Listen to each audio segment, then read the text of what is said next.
Чувстваш ли се изоставен като кактус? Сякаш целият свят ти е обърнал гръб. Сякаш никой не те разбира. И в един момент се осамотяваш някъде, скриваш се някъде надалече, а ти се иска и да общуваш, а ти се иска и да живееш и си задаваш въпроса: това ли е животът? Това ли, така ли ще свършиш? Така ли ще свършиш самотен някъде в някаква малка кутийка, панелена? За това ли се родил? Искаш ли да промениш нещата? А искаш ли да разбереш какво те е довело до това състояние? Изгледай видеото до край и ще намериш път към твоето щастие. И така, добро, приятели! Здравейте! Здравейте отново от град Варна, градът на изгряващото слънце. Днес ние го очакваме всеки момент. Ще се появи и ще го видите. Ето го оттам. А ние сме от нашия булевард на мечтите. Булеварда на мечтите, който днес, както сами виждате, е изключително тих. Кръстовището е пусто, няма хора. Защо това е така? А именно защото днес е неделя. И днес една огромна част от хората и от човечеството си почиват след съботният запой. Казвам съботния запой, тъй като аз също съм живял по този начин. С нетърпение очаквахме съботите, за да можеш да се отнесеш и чак, както се казва, в понеделник чат-пат да започнеш да идваш на себе си. Нормално, но близо 2 години съм се оттърсил от този начин на живот и близо 2 години вече всяка сутрин, без съботите, излъчвам своят видео лайв, за да мога да помогна на максимално повече хора да намерят именно и те щастието по начина, по който аз съм го намерил за мен. Естествено, това е моето щастие и не претендирам то да бъде и твое, но по обратната връзка, методите и техниките, които използвам, са помогнали на много хора да заживеят и те щастливо. Така, нека да се представя за тези, които за първи път попадате на мой видео лайв. Казвам се Евелин Димитров и съм основател на обучителната програма "Силата е в мрежата", като тя има много направления. На база моят професионален опит на 23 години в директната търговия, маркетинга, рекламата и последната година се занимавам и с ментална терапия, защото осъзнах, че бизнеса, животът, семейството и всичко останало около нас няма как ти да ги движиш спокойно и нормално, ако тук вътрешно в теб нещата не са окей. А за да се вътрешно нещата в теб окей, е необходима стабилна психика, стабилна основа. Именно менталната терапия ми даде решението на много въпроси през годините, където аз съм си ги търсил. Защото да, при мен са идвали хора преди за обучение, давам им работещ инструмент. Този инструмент обаче при мен работи, при някой не сработваше. Или някои, мнозинството го взимат, работят, продават, а примерно някои се притесняваха да излязат пред публика, пред камера, да звъннат по телефон и така нататък. Нали, всичките тези съпътстващи неприятни усещания и чувства, които има човек в себе си. Именно менталната терапия ми помогна да дам и това като инструмент на хората, с които работя. И сега вече имам много хора, които примерно в началото се страхуваха, например, да излязат пред камера. Сега си водят самостоятелни рубрики, вития. Не мога да ги позная даже, толкова се гордея с тях и ми е приятно, като ги видя. Много от тях започнаха и станаха много успешни в онлайн предприемачеството. различни видове направления, бизнеси. Някои си подпомогнаха своя собствен, други си сплотиха семейството. Тоест много бурни последни 2 години, от които аз съм много доволен и щастлив в живота си. Така, и днешната тема е самотата, тъй като много често при мен се случват именно хора, които под някаква форма се е стекли обстоятелствата така, че са ги направили, като са се превърнали в отшелници.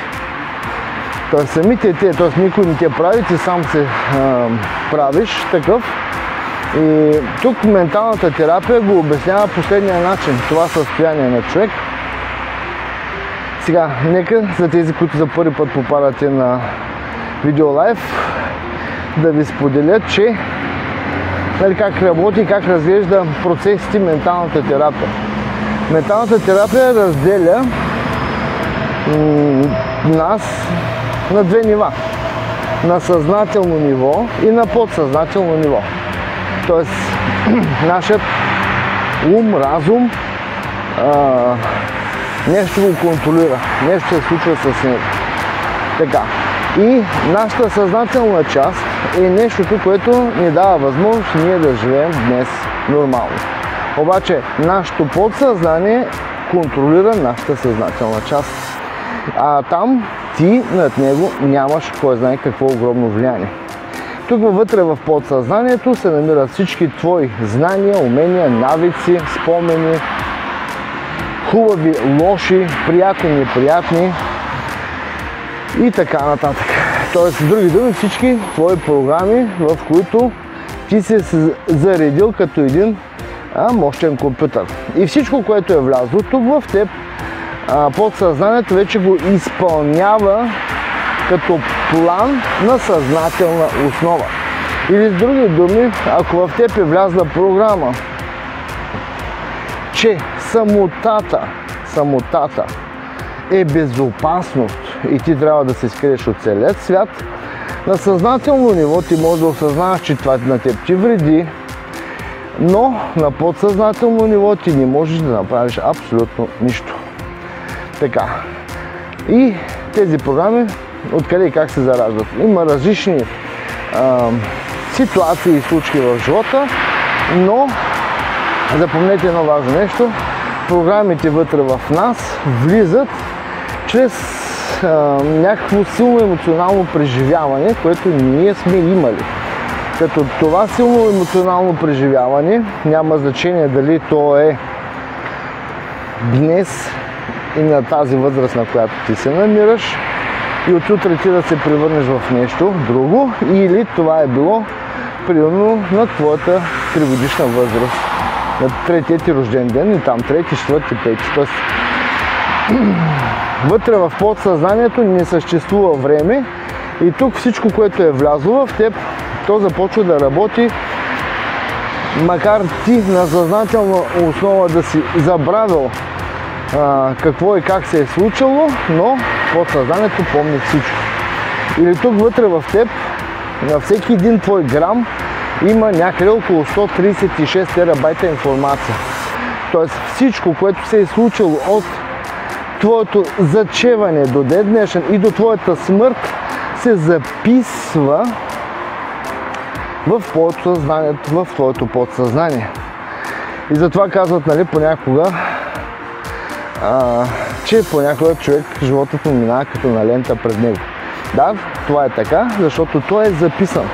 И най-интересното е, че той е записан не само с картини, а и с звук, усещане, температура, емоции, чувства, всичко, което ти си преживял. И там някъде във времето, това, което се е случило,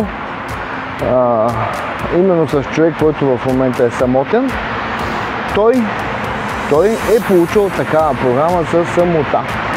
Или най-вероятно, в повечето случаи, което се случва, получавам програма, че хората са опасност, семейството е опасност, защото примерно може да бъдеш наранен, половинката е опасност, животът е опасност и когато станат много опасности, какво се случва?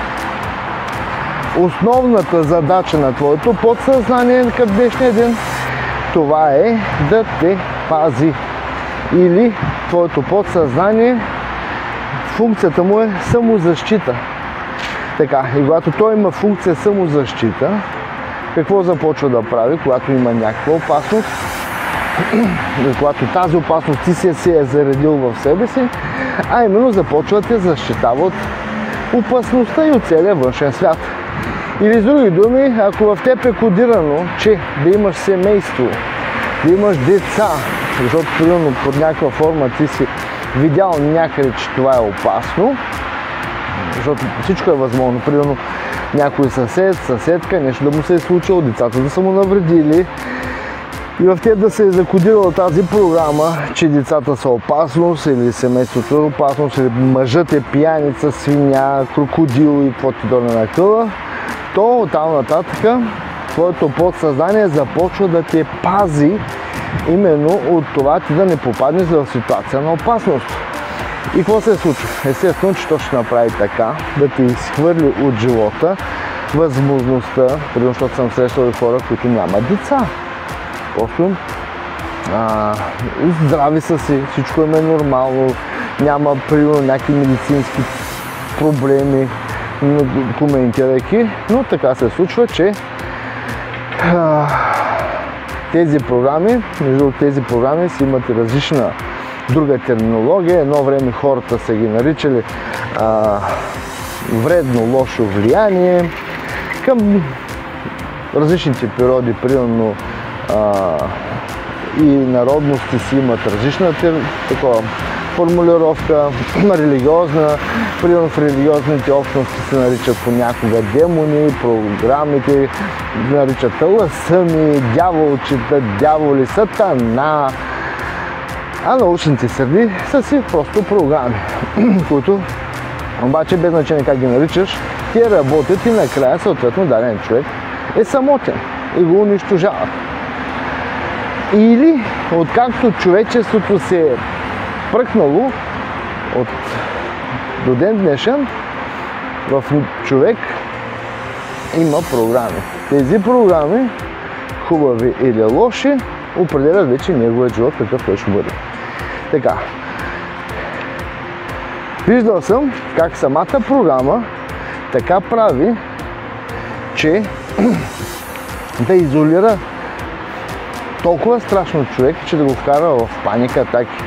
Той, например, иска да излезе навън, да се поразходи, да се срещне с хора, да поговори с тях и в един момент отива да се среща с тях, вижда ги, говори и хоп, автоматично в човек се появява паника атака, за да може той да се прибере, да стои именно вътре заклещен. Защото тази енергия, която той генерира чрез страха си, е много вкусна именно за програмите. Те обичат, аз се шегувам, но, например, представете си, все едно програмката се е излегнала на шезлонга си и си пие коктейлче с ламчица от твоят страх, от твоята паника атака, от твоите притеснения.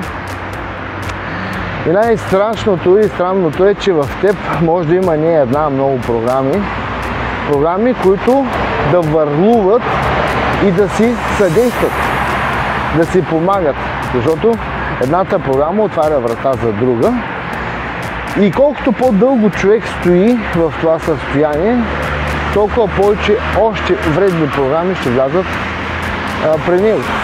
Толкова повече мъка ще настъпи в живота. До момента, в който той не се изтощи неговото тяло и накрая, както се казва, душата ни писне и каже: ти пък малоуме ли си, Бог ти е дал това прекрасно тяло, Бог ти е дал този красив живот, а ти го попиляваш именно чрез тези самосаботиращи се програми, в които се самоунищожаваш. И тогава душата какво прави? Просто за да може да се замине, тя отключва някоя болест, от тези особено сегашните модерните болести, отключва болестта и просто се заминава. И хората се чуят, какво му стана на този човек, нищо му нямаше и в един момент, хоп, и се замина. Нормално е. Сега обаче, може ли това нещо да се предотврати? Това, между другото, е един много, да кажем, не толкова лесен, но менталната терапия го прави по елегантен начин, за да може да трансформира тези програми, да ги освободи от човек, да не му тежат, защото има много. Тя влезе в него, програмата просто няма отърване. Тоест ти можеш да избягаш от целия свят, можеш да се скриш на планината, да се качиш на върха на планината, но тя програмата ходи тук вътре с теб, тя не отива никъде, тя стои, само те наблюдава и се гаври отстрани. А менталната терапия ти помага, именно чрез водените медитации, ти да достигнеш до тази програма, но по-скорото е ти да осъзнаеш първоначално, че съществува такава програма. Защото животът ти е такъв благодарение на твоето подсъзнание. Никой друг не ти е виновен. Тоест, можеш да обвиниш целия свят, да обвиниш съседи, майки, бащи, роднини, родители, братя и сестри, че някой ти е имал лошо очи, някой ти е правил магии, някой ти е правил нещо друго и така нататък. Вредни влияния, че някой просто ти е откраднал вниманието, че ти взимал парите, че ти се е случило едно, второ, трето, всякакви биди, запомнете. Тези биди се правят от външните хора, благодарение на това, че ти имаш програми вътре в теб, които те саботират и те водят и създават точно такива ситуации, в които те да го направят. Защото ако тези програми не съществуваха в теб, ти нямаше да ги имаш тези неща. Нямаше да се случат всички тези биди и нещастия. А за да можеш да спреш този цикъл, този процес постоянен, тази цикличност, която се случва, било там примерно на прогонване на половинка, защото примерно са ти зарязали всички деца, примерно постоянни фалити, постоянно безпариче и всякакви други такива неща, които ти пречат, или постоянни скандали, агресия, която се събужда в теб. Това е именно благодарение на тези програми. Те работят, някой каза, аз мога да си владея програми. Колко пъти ти се е случвало ти да избухнеш, където го казват, и след това да съжаляваш. Така, след като се поуспокоиш малко. А именно избухва кой? Избухва детонатора, програмата вътре в теб, която като изригне и става именно това, което се случва. А менталната терапия, това, което прави, е именно да ти помогне в това направление. За да можеш да достигнеш до тази програма, да я локализираш, да осъзнаеш, да я локализираш, да я преработиш, да я трансформираш в друга, такава, която ще ти донесе здраве, щастие, пари, усмивки, любов, това, което ти е необходимо. Тоест това, към което се стреми човек. И знаете ли към какво се стреми човек най-много? Последната и крайна цел, която има абсолютно всеки един. Знаете ли? Искате ли да сега да познае? Какво ти искаш? Ти се стремиш към едно единствено нещо. И това е щастие. Точно така. Защото ти си намериш половинка, тя за какво ти е? Не ти е просто като фиданка, така да стоиш украшение, а именно ти донесе щастие на душата. Или примерно нов автомобил, или ново жилище, или повече финансови средства и възможности. Тоест крайната цел е винаги щастие. Затова не губи ценно време. Щастието, знаете ли на какво разстояние в момента от вас? На едно натискане на бутона. Абонирай се преди това обаче, защото знам колко често се случва много хора да ми се оплачат. Видяхте набързо във Фейсбук, някъде, мярна ми са. Отначало не те взех на сериозно, после се загледах, погледнах и другите видеа. Да, там се оставал 66 видеа в описанието, има още. Плюс има още много други видеа, материали, YouTube канали. Плюс това, в момента между другото, това видео се излъчва в партньорската програма на менталната терапия, като тук в менталната терапия са много колеги от цял свят, не съм само аз. но в момента им помагам, като разнищвам различни ситуации, проблеми, които съществуват в живота на хората. Някои от моите колеги са се квалифицирали в паника атаките, други в финансовото израстване, други са станали специалисти, експерти, коучинг, примерно бизнес направление и така нататък. Така че просто се свържи, поговори, организирай си среща, направи си безплатна консултация, диагностика, за да можеш да видиш имаш ли, нямаш ли. Най-след повечето случаи, особено когато става въпрос за главата на човек, това е една такава табу програма също, че едва ли не е срамно на човек нещо му на глава. Да, това беше именно останало и от предишния строй.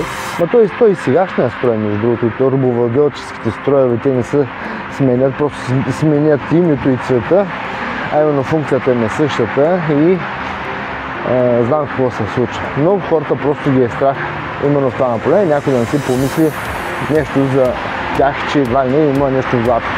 Има, не се притеснявайте, сега ще го кажа, статистиката е плачевна. Над 35% от Европа са сериозни, казвам, много сериозни, а 99% са с много кофти програми. Така че ти не си изключение, аз също, като всеки ден чистя по някоя друга програма, за да мога да направя себе си по-полезен, първо на себе си, след това на семейството, на бизнеса и на обществото, естествено. Като на мен лично менталната терапия ми помогна в много направления. Например, вредни навици като цигари са зад гърба ми. Някой ще каже, какво знае какво да откажеш цигарите. Пробвай да видиш какво е. Между другото, менталната терапия има много сериозна ефективност върху това, да откажеш цигарите. Вредният навик като алкохол също е зад гърба ми.